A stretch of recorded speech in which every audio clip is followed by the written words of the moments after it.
This is Algebra 2, Module 4, Lesson 20. Margin of error when estimating a population mean.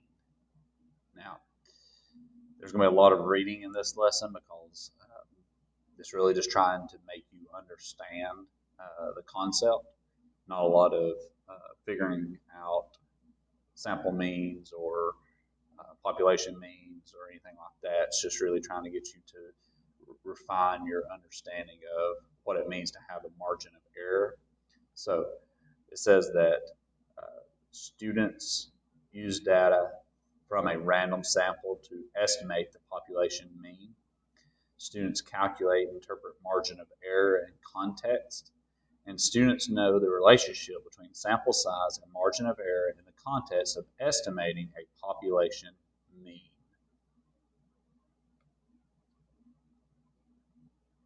So exercise or example 2, we skipped example 1. This is going to be example 2, talking about the margin of error. Suppose that 50 random samples, each of a size 10, produce the sample means displayed in the following dot plot. So we took 50 random samples, but each of those random samples, we only took 10 sample. Okay? And then we found the mean of those 10 and plotted that on our point or on our graph here.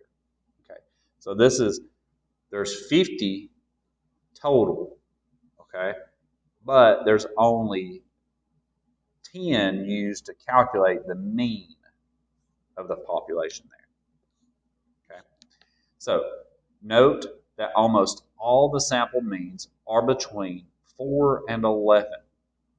That is, almost all are roughly within 3.5 rating points. So what this was talking about was the ratings for a video game.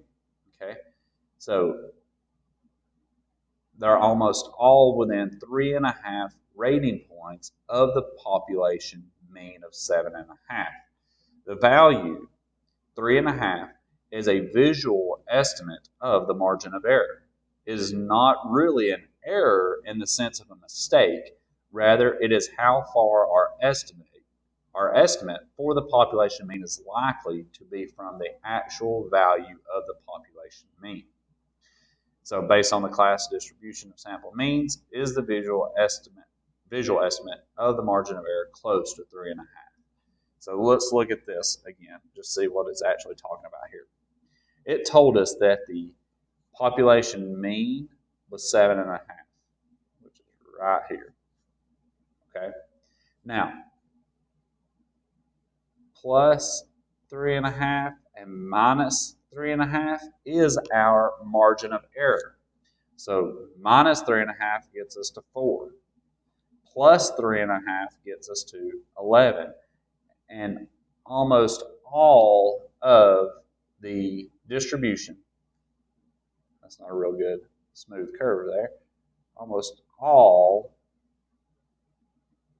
of the distribution is found within those two ranges there of the margin of error. Now, you should know that this probably looks like about 2 standard, well, I don't need to put the plus there, but 2 standard deviations. Okay. That margin of error is roughly about what we would call 2 standard deviations from the mean. Okay. So keep that in mind. Now, page 3 says, we're talking about standard deviation as a refinement of the margin of error. Note that the margin of error is measuring how spread out the sample means are related to the value, relative to the value of the actual population mean. From previous lessons, you know that the standard deviation is a good measure of spread. So rather than producing a visual estimate of the margin of error from the distribution of sample means, another approach is to use the standard deviation of the sample means as a measure of spread. For example, the standard deviation of the 50 sample means in the example above is 1.7.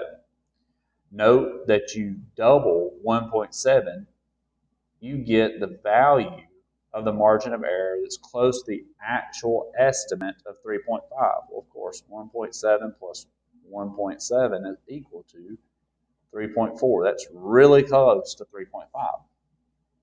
Okay.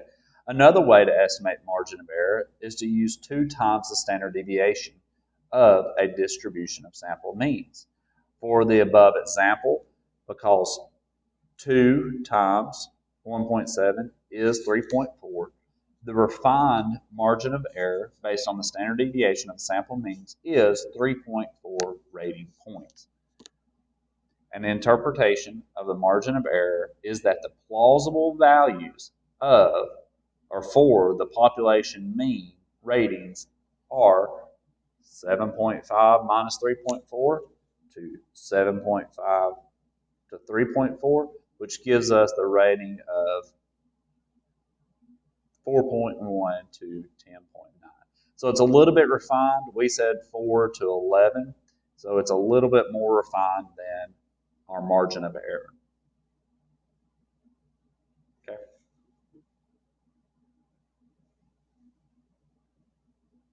Now, this lesson revisits margin of error. Previously, you estimated the population proportion of successes and described the accuracy of the estimate by its margin of error.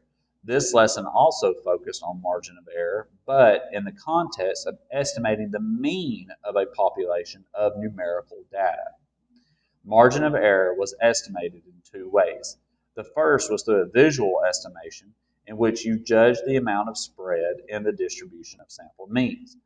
Remember, we just looked at the graph and we said, well, this has got to be the mean here, about almost just knowing that about 2 standard deviations away is going to be about your sample mean or your margin of error of the sample means. The second was more formalized by defining the margin of error as twice the standard deviation of the distribution of sample means. So this is a little bit more refined because we're not just guessing, okay? If we're not given this information, we're just kind of guessing at it by a visual representation. So the 2 standard deviations is going to be your best answer if you're given your standard deviation, or you'd have to go and find